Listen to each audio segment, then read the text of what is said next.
High বন্ধুরা, সবাই কেমন আছো? আশা করছি তোমরা সবাই ভালো আছো। আমিও ভালো আছি। তো হঠাৎ করে গতকাল তার আগের দিন আমার কাছে একটা খবর আসে যে আমাদের এই এলাকায় একটা কুকুরের খুব মর্মান্তিক অবস্থা। আমি ওকে চিনতাম না। আসলে ও যে দোকানটায় থাকতো, সেই কাকু আমাদের বাড়ির পাশেই থাকে এবং কাকিমা আমাকে বললো যে এরকম ক্রিটিক্যাল কন্ডিশন, ওর জন্য কী করা যায়। আমি দেরি না করে সঙ্গে সঙ্গে কাকু আর কাকিমাকে বললাম ওকে আশারিতে অ্যাডমিট করতে হবে, ওর ক্যান্সার হয়েছে। তারপরে যতটা তাড়াতাড়ি চেষ্টা করা হয়েছে তার মধ্যেই আমরা সবাই মিলে উদ্যোগ নিই। বিশেষ করে কাকু আর কাকিমা, এর মধ্যে কাকুর অনেকখানি ভূমিকা আছে। কাকু সব জায়গায় গিয়ে মোটামুটি যেটুকুনি যে যার সামর্থ্য মতন ফান্ড দিয়েছে, তার থেকে বেশিটা কাকু এবং কাকিমা নিজের উদ্যোগে এবং চেষ্টায় বাকিটা দিয়েছে।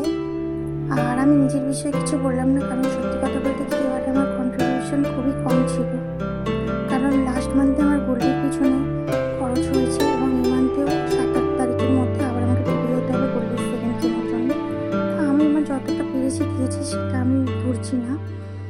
তো যাই হোক, সকলের ভালোবাসার আর চেষ্টায় ওকে আজকে আশারিতে অ্যাডমিট করাতে পাঠানো হয়েছে এবং অ্যাডমিশন হয়েও গেছে। এটা হচ্ছে আমাদের গোপালদা।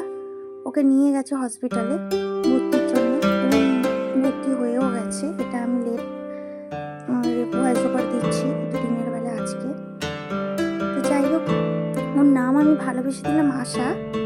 কারণ ওর যা অবস্থা, সত্যি আমি জানি না ও কতখানি রিকভারি করতে পারবে না পারবে, কিন্তু আশা করে আছি যেন ও তাড়াতাড়ি ফিরে আসে।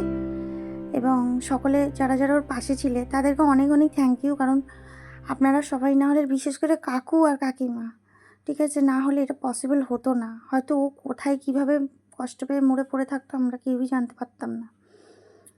তো একটা কথাই সবাইকে বলবো, এই ভিডিওটা করার একটাই উদ্দেশ্য, মানুষকে সচেতন করা। সবাই একটু সচেতন হন আর অবলাদের পাশে থাকুন।